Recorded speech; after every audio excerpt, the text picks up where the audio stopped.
pidiendo permiso a nadie. Estamos exigiendo justicia. De ir conformando encuentros para que organizaciones de mujeres de América y de España se conocieran y empezaran a trabajar. Ha sido una construcción muy desde lo local y eso luego ha ido generando un proceso de sensibilización más amplio. No podíamos entrar en los locales de la comunidad de pescadores, pusieron una lista con los nombres de las personas nombradas. Ya podemos entrar en la comunidad de pescadores, ya han quitado la lista de proscritos.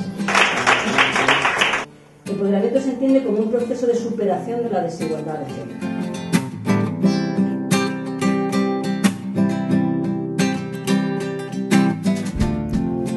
Imaginaos que hubiese sido un grupo todo de varones, si hubieran puesto en juego las mismas cosas.